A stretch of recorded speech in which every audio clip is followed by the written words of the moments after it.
मित्रों नमस्कार। आज मैं वीडियो जो बनाने वाली हूँ वो है हमारे सर्वोच्च न्यायालय के माननीय तो कहना ठीक नहीं है क्योंकि संबोधन अलग करने का प्रोटोकॉल है। तो मिमी लॉर्ड जस्टिस खन्ना और मिमी लॉर्ड जस्टिस दत्ता, इनके विषय में मैं कुछ कहना चाहती हूँ। अब आप पूछेंगे ये मिमी लॉर्ड क्या होता है।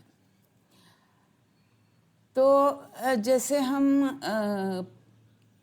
जब हम अपनी भाषा में बात करते हैं तो हम कहते हैं श्री श्री श्री श्री 1008, मतलब श्री 108 तो एक जनरल कहने का तरीका होता है, लेकिन जब हम बहुत अधिक किसी को इज्जत देना चाहते हैं, बहुत अधिक सम्मान देना चाहते हैं, तो हम श्री 108 कहने के बजाय श्री श्री 1008 इस तरह से कहने का हमारे यहाँ एक प्रथा है। तो उसी प्रथा के अनुरूप लेकिन अंग्रेजी में, तो इसीलिए मैं उनके लिए संबोधन रख रही हूँ मिमी लॉर्ड जस्टिस खन्ना और मिमी लॉर्ड जस्टिस दत्ता, क्योंकि ये बहुत ही अधिक मी लॉर्ड से परे के सम्मान के लिए ये हकदार हैं। और ये मैं क्यों कह रही हूँ? ये मैं इसलिए कह रही हूँ कि इन्होंने एक नया इतिहास भारतीय न्याय व्यवस्था में रचा है और उन्होंने ये कहा है कि भारत के हर नागरिक के लिए चुनाव प्रचार करने का हक सर्वोपरि है, सर्वोपरि। अगर वह किसी चुनाव के लिए प्रचार करना चाहता है, हजारों लाखों करोड़ों लोगों के मन को जीतना चाहता है, उनके मत को इन्फ्लुएंस करना चाहता है, इम्प्रूव करना चाहता है, उनका मत परिवर्तन करना चाहता है, तो यह हक संविधान का सबसे बड़ा हक है और इस हक से उस चुनाव प्रचारक को कोई नहीं रोक सकता। लेकिन एक बात उन्होंने जो कही जो मेरी समझ में नहीं आई, तो उन्होंने ये हक केवल और केवल एक गोल मटोल मासूम भोले भाले, है ना, अति शिक्षित व्यक्ति के लिए ये हक उन्होंने रिजर्व रखा है। एक दूसरा भी उच्च पदस्थ नेता है, लेकिन वह गोल मटोल नहीं है। वह कभी अपनी बड़ी बड़ी सर्टिफिकेटों की बात नहीं करता, नहीं कहता कि मैं अति उच्च शिक्षित हूँ। तो ये हक उसके लिए नहीं है, ये हमें समझना पड़ेगा। खैर, तो इस गोल मटोल वाले व्यक्ति के हक की बात पर आते हैं। ये बहुत चहेता है, क्यों? क्योंकि वह गोल मटोल चेहरे का है। अब उसका यह हक चुनाव प्रचार का सर्वोपरि हो गया, डिक्लेयर हो गया। 2 जून तक उसे कोई नहीं छू सकता, भले ही वह अपने घर में बुला करके स्वाति मालीवाल से राज्यसभा के सांसद पद से त्यागपत्र देने की बात कहे, भले ही उसे पिटवाए, भले ही। अब हाँ, ये भी बताना बहुत आवश्यक है कि अ, अभी तक तो ये बात तो जाहिर नहीं हुई कि उसने पिटवाया। हालांकि जो 112 के पास कंप्लेंट आई थी उसमें कहा गया था कि उसने पिटवाया है, पर फिर भी चलो, लेकिन उसके घर के अंदर पिटवाया गया, जहाँ सारे सीसीटीवी फुटेज उसके देखने के लिए उपस्थित हैं, उपलब्ध हैं। अपने घर के सारे नौकर चाकर, वहाँ पर उसके पार्टी के जमे हुए सारे लोग, सब उसके आसपास उपस्थित हैं, जिनसे वो पूछ सकता है। बल्कि जिसने पीटा उससे भी वो पूछ सकता है कि भैया तूने पिटवाया, तूने पीटा क्या? लेकिन वो कुछ नहीं बोलेगा।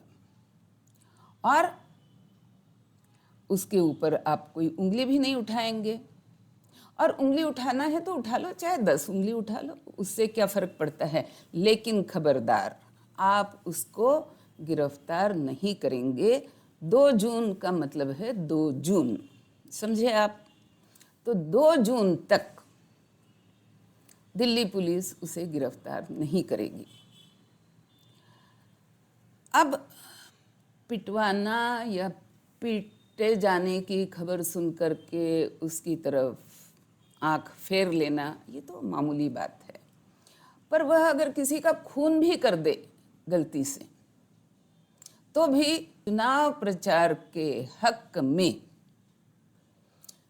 कोई भी बाधक बनने का दुस्साहस ना करे, उसे किसी भी कारणवश गिरफ्तार करने का प्रयास ना करे। तो मैं सोच रही थी कि अचानक से, अब चलो मान लेते हैं कि किसी गोल मटोल व्यक्ति पे आपको प्यार आ गया, ये तो समझ में आती है बात। लेकिन उस प्यार के साथ साथ आप किसी कुर्सी पर बैठे हैं और वो कुर्सी आपके ऊपर कोई जिम्मेदारी भी डाल रही है, तो फिर क्या कारण हो सकता है कि क्या आपने उसके इस हक को अधोरेखित करते हुए जो इतिहास रच दिया है, क्या उसके पीछे केवल उस गोल मटोल चेहरे पर उमड़ा हुआ प्यार एकमात्र कारण है? तो मुझे लगता है कि मैं इसमें 2-3 कारण और देखती हूँ,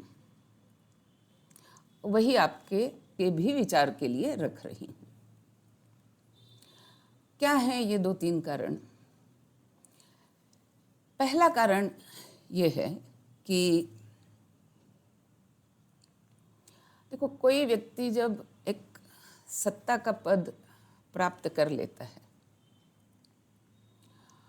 और वो देखता है कि अपने इस पद के कारण वह कईयों की जिंदगी में कुछ परिवर्तन ला सकता है, कुछ घटनाएं घटित करवा सकता है, तो कभी कभी एक ऐसा भी दिन आता है जब उससे लगता है कि मैं जांच तो करूं, परख तो लूं कि मेरा जलवा कितना दूर तक जा सकता है।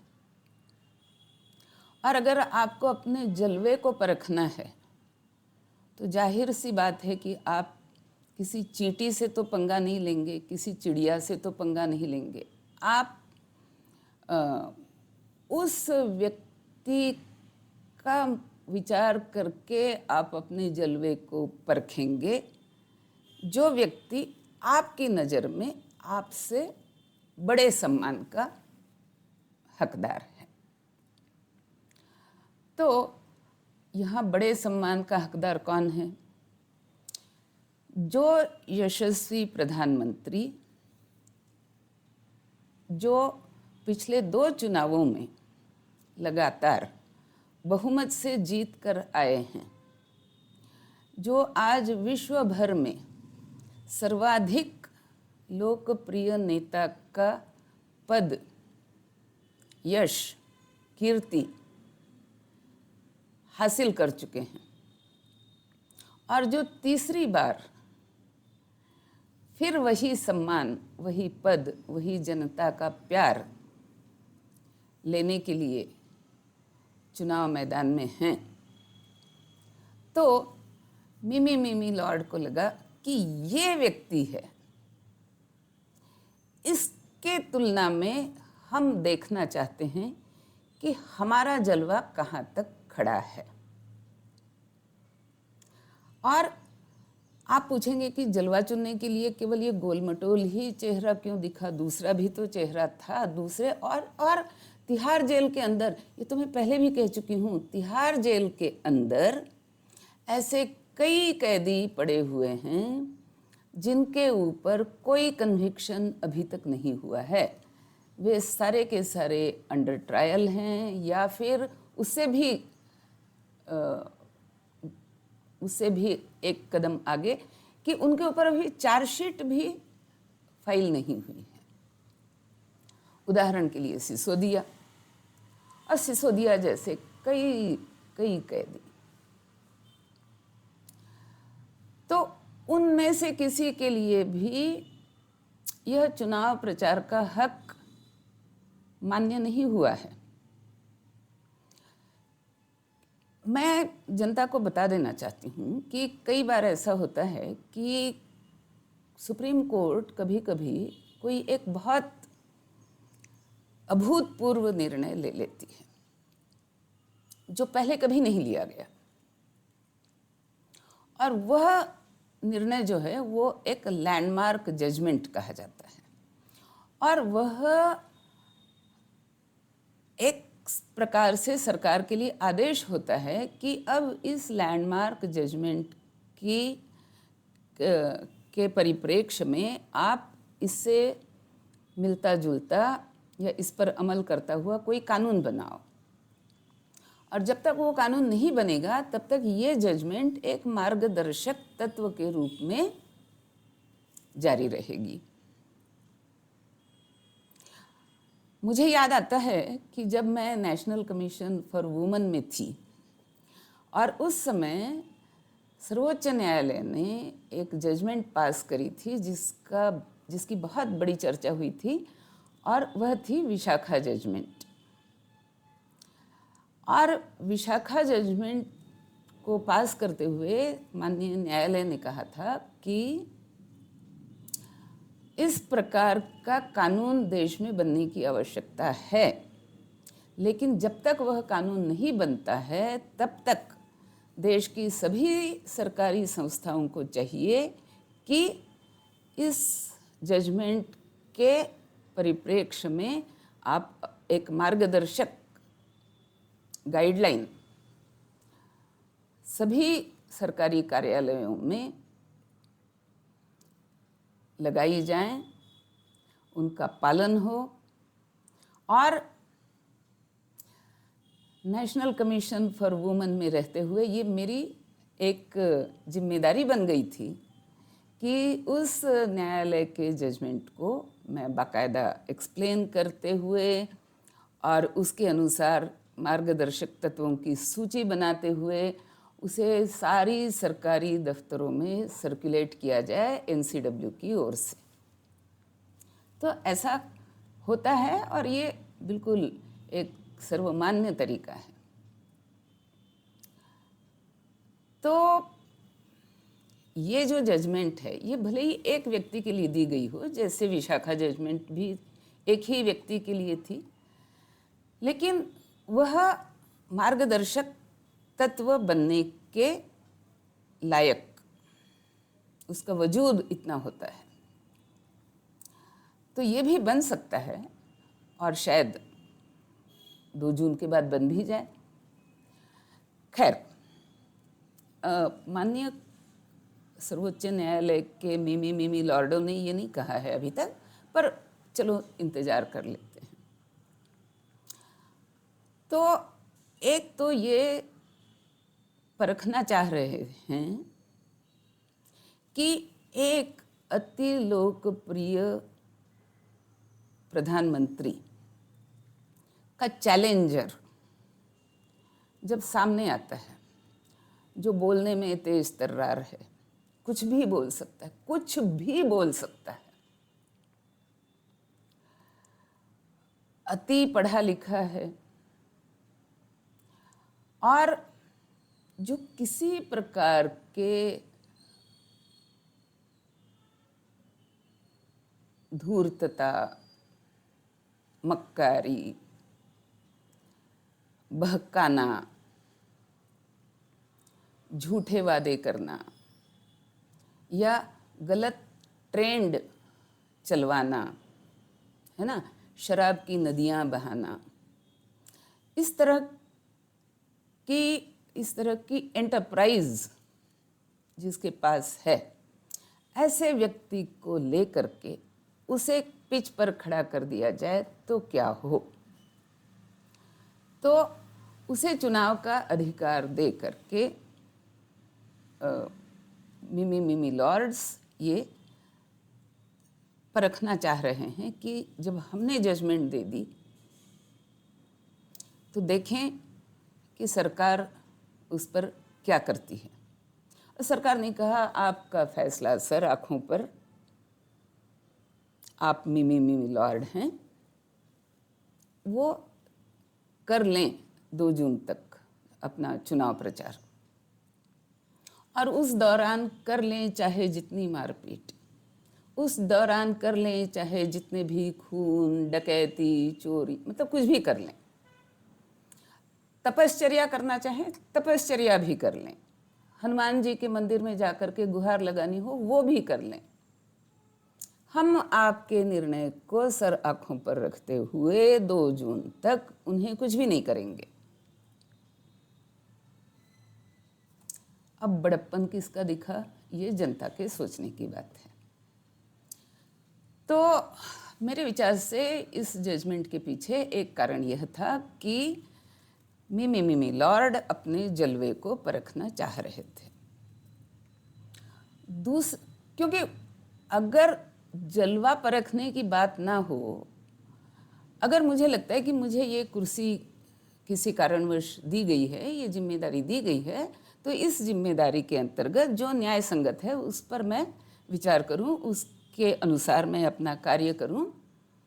मुझे स्पेशल केस या स्पेशल विचार करने की कोई आवश्यकता नहीं है, और वो भी बिल्कुल बता करके कि हम ये केस के मेरिट के ऊपर जजमेंट नहीं दे रहे हैं, but as a special case दे रहे हैं, हम देखना चाहते हैं। तो देख लिया, सरकार ने हाथ जोड़ लिए, आपका कबूल हो गया। अब हो सकता है कि मेरे आकलन में कुछ गलती हो और मिमी लॉर्ड को जलवा परखने जैसा कोई मोह नहीं था, ये मैं मान लेती हूँ। तो फिर दूसरा कारण क्या हो सकता है? दूसरा कारण मेरे विचार से ये हो सकता है कि मिमी लॉर्ड ने ये सोचा हो कि भाई इतने बड़े चुनाव आ गए देश में, लेकिन एंटरटेनमेंट कुछ नहीं हो रहा है, तो उस व्यक्ति को बाहर निकालो, उसे बोलने का मौका दो जिसके कारण एंटरटेनमेंट भरपूर होता हो। तीसरा कारण ये भी हो सकता है। हाँ, तीसरे कारण में आने से पहले दूसरे कारण के बारे में एक बात कह लूँ। मिमी लॉर्ड ने फिर ये नहीं सोचा होगा कि ये एंटरटेनमेंट के लिए जो आदमी बाहर आ रहा है वो इस तरह से एंटरटेन करेगा लोगों को कि पीटो, मोलेस्ट करो, मैं तुम्हारे पीछे हूँ, हे विभव पीटो। ये मिलॉर्ड ने नहीं सोचा हो, तो ये शायद मिमी लॉर्ड से थोड़ी सी आकलन में कमी रह गई, पर इंसान है, हर एक से रह जाती है। अब तीसरा कारण जो मुझे सबसे अधिक सही लगता है, और वो कारण ये था कि ये गोल मटोल जनाब के पास ऐसा सुनने में आ रहा है कि बहुत सारी संपत्ति बिटकॉइन के रूप में पड़ी हुई है,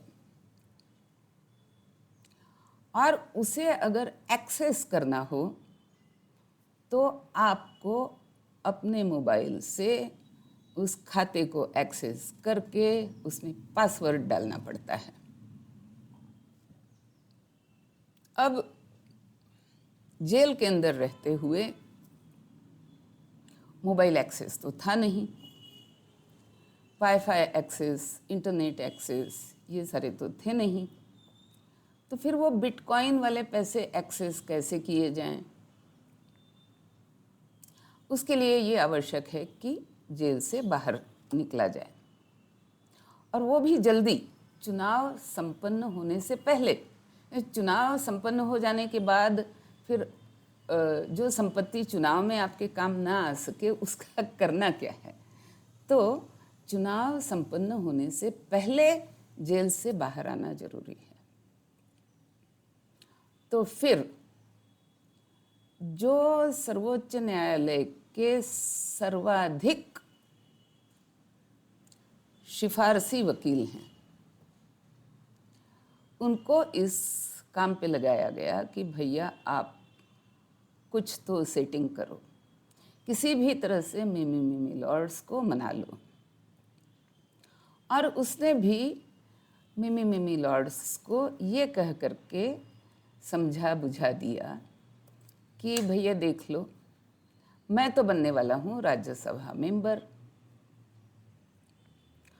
और आज तो मैं केवल एक सुप्रीम कोर्ट का एडवोकेट हूँ, अदना सा अदना सा अदना सा। पर आपके सहानुभूति से, आपके सहयोग से अगर मैं राज्यसभा मेंबर बन जाता हूँ तो सदा सदा आपका शुक्रगुजार रहूँगा। तो इतनी मेहरबानी कर दो। अब होता क्या है, छोटी सी बात है। हमने सुना है कि एक युधिष्ठिर हुआ करता था, महासत्यवादी। मतलब मैं युधिष्ठिर की बहुत इज्जत करती हूँ। मेरे विचार से वह महाभारत का एक महानायक है, क्योंकि वह अत्यंत सत्यवादी और न्यायप्रिय था। लेकिन उस युधिष्ठिर के लिए भी एक क्षण जीवन में ऐसा आया जब वह अपने उस मोह को छोड़ नहीं पाया, बल्कि इसे मोह भी नहीं कहा जाएगा, एक सर्वनाश सम्मुख है द्रोणाचार्य के रूप में, महाकाल सम्मुख है जो मेरी सारी सेना को नष्ट कर देगा। और उस काल से बचने के लिए एक ही उपाय है कि आज इस क्षण झूठ बोलकर द्रोणाचार्य को ये बताया जाए कि अश्वत्थामा मर चुका है। तो फिर प्रिय पुत्र के वियोग में द्रोणाचार्य शस्त्र त्याग देंगे और इस तरह से पांडव सेना उस हाहाकार से बच जाएगी जो कि द्रोण के रूप में, काल के प्रकोप के रूप में सम्मुख खड़ा है। तो ऐसी स्थिति में युधिष्ठिर झूठ बोलता है और ये कहता है कि अश्वत्थामा मर चुका। आगे जोड़ भी देता है नरोवा कुंजरोवा। लेकिन झूठ तो झूठ। महाभारत में कहा गया कि यह कहते ही युधिष्ठिर का रथ, जो जमीन से 4 अंगुल ऊपर चला करता था, वो जमीन पे आ गया। उसके सत्य के प्रभाव से उसका रथ जमीन से 4 अंगुल ऊपर चलता था, और पूरी जिंदगी उस सत्य का निर्वाह करने के बाद भी जब एक क्षण एक झूठ बोल दिया तो वह रथ जमीन पर आ गया। तो अब वकील साहब ने समझाया होगा कि भाई देखो, एक पल तो युधिष्ठिर ने भी झूठ बोल दिया था, तो आप भी एक बार कर दो ये फैसला मेरे लिए, दोस्त हूं आपका। कितनी सेटिंगें आपके साथ करी हैं, आपके मतलब ये पूरे सुप्रीम कोर्ट के पूरे इकोसिस्टम के साथ। तो मिमी लॉर्डों ने सोचा होगा चलो एक बार कर देते हैं। तो एक बार चलो कर देते हैं का नतीजा युधिष्ठिर के साथ क्या हुआ, इससे मुझे लगता है कि सारी जनता भी इस वीडियो को देखने के बाद याद रखेगी। और अगर कहीं ये बात मिमी लॉर्डों तक पहुंचती है तो वो भी इस बात पर विचार करेंगे। मित्रों, धन्यवाद, नमस्कार, राम राम, वंदे मातरम, भारत माता की जय। और उस जय के लिए जिसकी बात गलत लगती हो उसे कहना हमारा धर्म है। तो एक तरह से मैंने अपना धर्म निभाया है। फिर एक बार भारत माता की जय।